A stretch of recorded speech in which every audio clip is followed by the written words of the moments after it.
Welcome to active contract Tamil. So என்னோட name Krishnamurthy. நான் SEBI register advisor கிடையாது. இந்த வீடியோ உங்களுக்கு ஒரு எஜுகேஷனல் பர்பஸ்க்காக மட்டுமே. ஸோ தம்ப்நெயில்ல நீங்கள் பார்த்துருக்கலாம் இந்த ஒரு வீடியோ. நம்ம சேனல் ஆரம்பித்த முதல் நாள் அப்லோட் செய்யப்பட்ட ஒரு வீடியோ. ஸோ இந்த வீடியோவில் நம்ம சொல்லியிருக்க ஒரு ஸ்ட்ராட்டஜி ரொம்ப ரொம்ப சிம்பிளான ஒரு ஸ்ட்ராட்டஜி. நீங்கள் ஆப்ஷனை பற்றி ஓரளவுக்கு பேசிக்ஸ் தெரிஞ்சு, ஓரளவுக்கு உங்களுக்கு மார்க்கெட்டுடைய டைமிங்ஸ் தெரிஞ்சு இருந்திருந்தாலே போதும். சிம்பிளாக, ரொம்ப ரொம்ப சிம்பிளான ஸ்ட்ராட்டஜி. அப்போ நம்ம என்ன பண்ணுறோம், ஒரு மார்க்கெட் ஒரு ஸ்ட்ராட்டஜி நீங்கள் கையில் வச்சுருக்கீங்க அப்படின்னா, அந்த ஸ்ட்ராட்டஜி ஒரு சில நாட்களில் அப்ளிகபிள் ஆகும். அப்போ அந்த அப்ளிகபிள் ஆகக்கூடிய நாட்களில் நம்ம இது வரைக்கும் நம்ம பார்த்த எல்லா வீடியோவும், நிறைய ஸ்ட்ராட்டஜி நம்ம பார்த்து வச்சுருப்போம். அந்த பார்த்து வச்ச வீடியோ எல்லாத்தையும் நம்ம எதையுமே ஞாபகம் வச்சுருக்க மாட்டோம். அப்போ குறிப்பிட்ட அந்த நாளைக்கு அந்த ஸ்ட்ராட்டஜி தான் ஒர்க் அவுட் ஆகும்னு யாராவது சொல்லணும்னு நம்ம வெயிட் பண்ணுவோம். முக்கால்வாசி பேர் அப்படித்தான். நானுமே ஆரம்ப காலகட்டத்தில் அப்படித்தான் இருந்தேன். அது ரொம்ப ரொம்ப தப்பு. அப்போ ஒரு பேசிக்கான ஒரு லெவல், அதிலிருந்து நம்ம எப்படி ஒரு மார்க்கெட்டோட மூவ்மெண்ட்டை கண்டுபிடிக்கிறதுன்னு சொல்லிட்டு, இப்போ அந்த ஒரு ஸ்ட்ராட்டஜினால மட்டும் நீங்கள் ஒரு ட்ரெண்டிங் மார்க்கெட் அப்படின்ற இந்த ஒன் சைடு அப்படின்றத அனலைஸ் பண்ண முடியுமா அப்படின்னு கேட்டால் இல்லை. அதுவும் ஒன்று. அப்போ ஃபஸ்ட்டு அந்த வீடியோ மூலியமாகவும் நம்மளுக்கு அந்த ஸ்ட்ராட்டஜி மூலம் ட்ரெண்டிங் நடந்துருச்சு. ரெண்டாவது, நம்ம ஒரு வெபினார் கண்டக்ட் பண்ணோம். லாஸ்ட் 2 வீக்ஸாக டூ டைம் நம்ம கண்டக்ட் பண்ணோம். அந்த வெபினார் மூலயமாவும் நீங்கள் அனலைஸ் பண்ணியிருக்கலாம். அதில் சொல்லி கொடுத்த ஒரு விஷயம். அதுக்கடுத்து நம்மளுடைய ஸ்டூடெண்ட்ஸ் ஆக்டிவ் கான்ட்ராக்ட்ஸ் அனாலிசிஸ் கிளாஸஸில் ஜாயின் பண்ணி லேர்ன் பண்ணியிருக்க ஸ்டூடெண்ட்ஸ், அவங்களும் ஒரு மார்க்கெட் சினாரியோ அப்படின்ற ஒரு அனாலிசிஸ் மூலயமா இந்த ஒன் சைடு மார்க்கெட்டை கண்டுபிடிச்சிருக்கலாம். அப்போ இந்த 3 விஷயம் இருக்குது இன்னைக்கு ஒரு ஒன் சைடு ஒரு ட்ரெண்டிங் மார்க்கெட் அப்படின்னு சொல்லி. இதில் என்னென்னா, அன்னைக்கு டேட்டாவை நம்ம போய் அனலைஸ் பண்ணுறதுக்கோ இல்லை அதை ஞாபகப்படுத்தி அதோட பொருத்தி பார்க்குறதுக்கோ நம்மளுக்கு தோணாது. ஏன் தோணாதுன்னா, நம்ம அதை பேக் டெஸ்ட் பண்ணியிருக்கவே மாட்டோம். யாரோ ஒரு ஸ்ட்ராட்டஜியை சொல்லிட்டாங்க அப்படின்னா அந்த ஸ்ட்ராட்டஜியை எடுத்துகிட்டு போய் நம்ம அப்படியே மார்க்கெட்டில் அப்ளை பண்ணத்தான் பார்ப்போம். அப்போ பேக் டெஸ்ட் அப்படின்றது ஒவ்வொரு ஸ்ட்ராட்டஜிக்கும், நீங்கள் பார்க்குற எல்லா ஸ்ட்ராட்டஜிக்கும் முக்கியம். ஒன்றும் இல்லை, ஒரு ஸ்ட்ராட்டஜியில் எப்பயுமே இருக்குது அப்படின்னா ஒரு ரூல்ஸ் அண்ட் ரெகுலேஷன்ஸ் இருக்குன்னா, அந்த ரூல்ஸ் அண்ட் ரெகுலேஷன்ஸ் எப்பப்பெல்லாம் மார்க்கெட்டில் அப்ளிகபிள் ஆகிருக்கு, ஸோ அதுக்கு மார்க்கெட் என்ன மூவ்மெண்ட் கொடுப்பாங்க அப்படின்னு சொல்லி கொஞ்சமாவது ஒரு எஃபர்ட் போட்டு ஒரு 1/2 மணி நேரம் 1 மணி நேரம் செலவழித்து அதை செக் பண்ணணும். அப்படி செக் பண்ணீங்க அப்படின்னா அது சரியோ தவறோ, சரியாக இருந்தாலும் சரி தவறாக இருந்தாலும் சரி, ஆட்டோமேட்டிக்காக உங்களுக்கு அது மெமரியில் பதிவாயிரும். ஸோ அப்போ நம்ம எதையுமே பேக் டெஸ்ட் எடுக்காதது தான் ரொம்ப ரொம்ப தப்பு. நம்ம பேக் டெஸ்ட் யாரோ ஒருத்தர் எடுத்து நம்ம கையில் ஓவரால் எடுத்த உடனே அடுத்த நாளே நம்மளுக்கு ப்ராஃபிட் தர்ற மாதிரி ஒரு ஸ்ட்ராட்டஜியை கையில் கொடுத்துருவாங்க அப்படின்னு நினைக்கிறீங்க. அது ரொம்ப ரொம்ப தப்பு. போய் முதல்ல பேக் டெஸ்ட் எடுத்து பழகுங்க.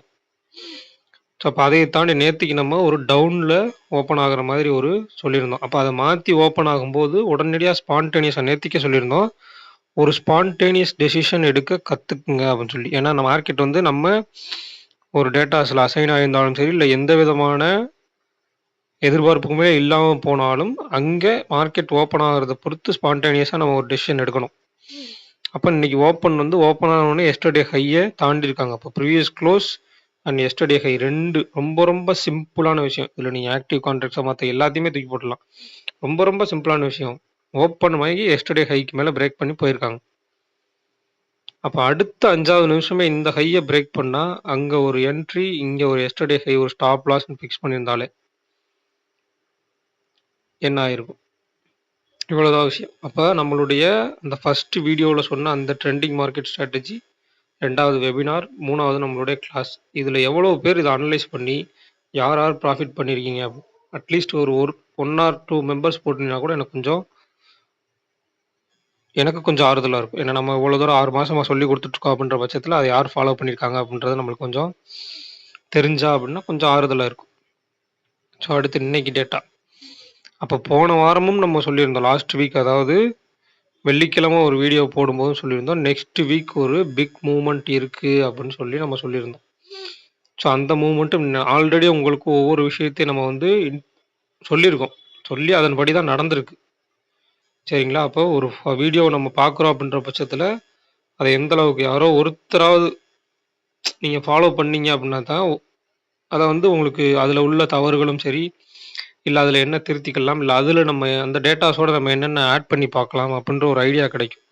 ஸோ பொத்தாம் பொதுவா யூடியூப் நீங்க ஓப்பன் பண்ணிட்டு எல்லா வீடியோ ஒரு ஒரு ஓரலா பார்த்துட்டு போறத விட, ஏதோ ஒரு வீடியோ பாருங்க. அந்த ஒரு வீடியோவ அனலைஸ் பண்ணுங்க. அந்த கான்செப்ட் மூலியமா மார்க்கெட் ஒர்க் அவுட் ஆகுதா? ஒர்க் அவுட் ஆகலையா? அப்படின்றத தெரிஞ்சுக்கங்க. தெரிஞ்சுட்டு அடுத்த கான்செப்ட் உங்களுக்கு இது சூட்டபிள் ஆகலன்னா அடுத்த கான்செப்ட் போலாம். அப்ப எல்லாத்துலயுமே வந்து நுனிப்புல் மேயாம ஏதோ ஒண்ண வந்து ஃபுல்லா பார்த்து பழகிக்கங்க. ஸோ அப்ப இன்னைக்கு என்ன குடுத்துருக்காங்க அப்படின்னா, 22,337ல மார்க்கெட் முடிஞ்சிருக்கு நம்மளுக்கு. 400 call, 500 call, 300 call, 200 put and 350 call and 300 put குடுத்துருக்காங்க. அப்ப 400 கால், 300 கால், 300 புட் ஆப்ஷன். அப்ப நியர் பை ஒரு நம்மளுக்கு 300 ஸ்ட்ராடலா கூட இருக்கிறதுக்கு வாய்ப்பு இருக்கு. ஏன் அப்படின்னா, அந்த ஸ்ட்ராடலுடைய ரேஞ்ச் தான் நாளைக்கு நம்மளுக்கு short range and wide range. அப்ப இதுலயுமே நீங்க என்ன எடுத்துட்டீங்கன்னா, இன்னைக்கு எஸ்டர்டே ஹைய பிரேக் பண்ண நம்மளுக்கு 185 அப்படின்றது ஒரு ஷார்ட் ரேஞ்சா இருந்தது. 248 அப்படின்றது ஒரு வைட் ரேஞ்சா இருந்தது. ஸோ இதுக்கு இடையில ஒரு 60 பாயிண்ட்ட நீங்க ஃபிக்ஸ் பண்ணியிருந்தாலே அழகா நம்மளுடைய டார்கெட்ட வந்து ரீச் பண்ணியிருக்கலாம். ஸோ அப்ப இன்னைக்கு நம்மளுக்கு 22,300 காலுடைய க்ளோஸ் 98, 22,300 புட்டுடைய க்ளோஸ் 63. அப்ப 22,398 அதுதான் இன்னைக்கு டே ஹையா இருக்க வாய்ப்பு. அடுத்து 22,300 புட் ஆப்ஷனுடைய லோ வந்து 63 அப்படின்னா 22,237. ஸோ அப்போ இது இந்த ஷார்ட் ரேஞ்ச் அண்ட் வைட் ரேஞ்சா இருக்கும். அடுத்து இந்த வைட் ரேஞ்ச் ஷார்ட் ரேஞ்ச் இது. வைட் ரேஞ்ச் அப்படின்றது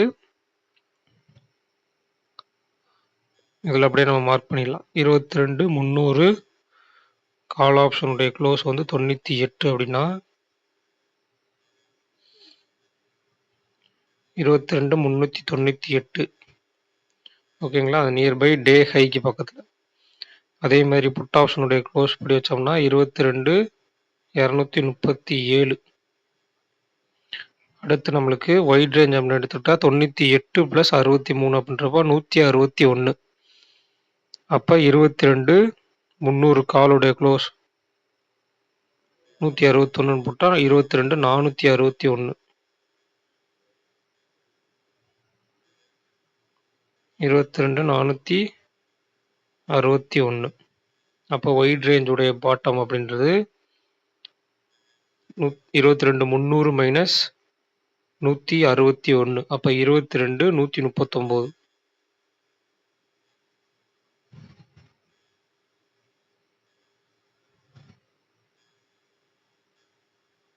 சாரி,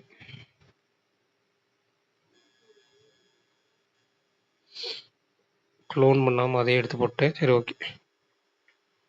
அப்போ நம்ம 22,139 அப்படின்றது வைட் ரேஞ்சுடைய பாட்டம். ஸோ அப்போ நம்மளுக்கு இந்த short range and wide range கிடஞ்சிருச்சு. அப்போ இந்த ஷார்ட் ரேஞ்சுக்கு கீழே நம்மளுக்கு எஸ்டர்டே லோன்றது ரொம்ப லாங்கில் இருக்குது. அப்போ நியர்பை நாளைக்கு ஓப்பன் வந்து இந்த இடத்துல வச்சுட்டாங்க அப்படின்னா, ஸோ நியர்பை நம்மளுக்கு எஸ்டர்டே ஹை தான் இருக்குது. எஸ்டர்டே ஹையை பிரேக் பண்ணி மேலே போகிறாங்களா இல்லை அகைன் உள்ளே வர்றாங்களான்றதை பார்க்கணும். ஸோ இதுதான் ஒரு ரேஞ்ச் எடுத்து அந்த ரேஞ்சுக்குள்ளே வந்து மார்க்கெட் வந்து எப்படி எப்படிலாம் ட்ராவல் ஆகுறாங்க அப்படின்றத அனலைஸ் பண்ணி அதுக்கேற்ற மாதிரி நம்மளுடைய பொசிஷன்ஸ் வந்து ஸ்பான்டேனியஸாக முடிவெடுக்கணும். முன்னக்கூட்டியே உங்களுக்கு வந்து இதுதான் மார்க்கெட்டோட மூவ்மெண்ட், இதுதான் இதுன்னு சொல்லி ஃபிக்ஸ் பண்ணி ஒன்றும் பண்ண முடியாது. அப்போ நீங்கள் ஒரு இது பண்ணணும், டேட்டா எடுக்கணும், எஃபர்ட்ஸ் போட்டு கொஞ்சம் டேட்டாஸ் எடுக்கணும். இல்லை நம்ம கொடுக்குறோம், டெய்லியுமே நம்ம கொடுக்குறோம், அந்த டேட்டாஸை வச்சு அனலைஸ் பண்ணி பார்க்கணும். அடுத்த நாள் அந்த டேட்டாவை வந்து லைவ் மார்க்கெட்டோட ஒப்பிட்டு பார்க்கணும். ஸோ இதெல்லாம் பண்ணி பழகுனீங்க அப்படின்னா தான் உங்களுக்கு ஒரு கிளியர் ஐடியா கிடைக்கும். ஸோ வர்ற சனிக்கிழமையிலேருந்து நம்மளுடைய கிளாஸஸ் வந்து ஸ்டார்ட் ஆகுது. ஸோ கிளாஸஸில் ஜாயின் பண்ண விருப்பம் இருக்கவங்க 7904877610 அப்படின்ற நம்பருக்கு வாட்ஸ்அப் பண்ணி கிளாஸோட டீட்டெயில்ஸ் வாங்கிக்கிங்க. ஸோ இந்த வீடியோ பிடிச்சிருந்துச்சி அப்படின்னா லைக் பண்ணுங்கள், ஷேர் பண்ணுங்கள், மறக்காமல் உங்கள் கருத்துக்களை வந்து கமெண்ட் செக்ஷனில் கமெண்ட் பண்ணுங்கள். ஸோ நன்றி, வணக்கம்.